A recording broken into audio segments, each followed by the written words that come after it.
Hi, everybody. This is the first in my three-part series on the NAR settlement, the National Association of Realtors. In this video, we're going to talk a little bit about what happened in case you have not been attuned to the news.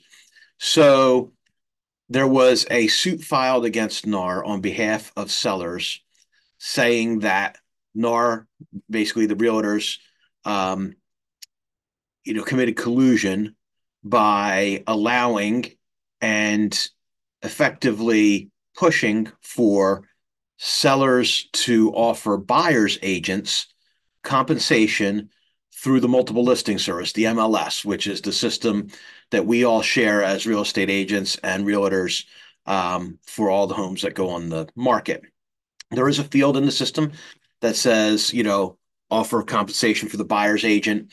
A seller would negotiate with their seller's agent for what their fee was going to be, and then also negotiate on how much of that was going to be offered to the buyer's agents.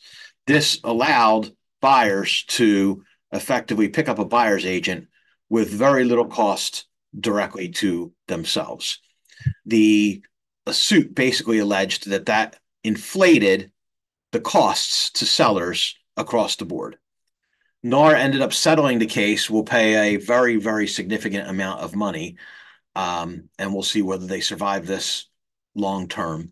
But probably the bigger impact right now for you is the fact that the offers of compensation field will be taken out of the MLS and will no longer be allowed. And as such, the industry is going to go through some significant changes over the course of this year and into next year. In the next two videos in this series, we're going to talk a little bit about what it means. One, we'll talk about what it means to buyers, and that's going to be a significant video because we'll also talk about the potential short-term impact to first-time home buyers. And then we'll have a second video. The last one will be on the sellers and the impact to sellers. I will say this, though, if you are a buyer, especially a first-time home buyer, and you were looking to buy this spring or summer, it may make sense to get on the market sooner rather than later, because as we get to the enforcement date for these actions in July timeframe, things could change in such a way that they have a short-term impact on first-time home buyers. Anyway, if you have any questions, as always, feel free to give me a call. My number here is, as always, 484-442-0295.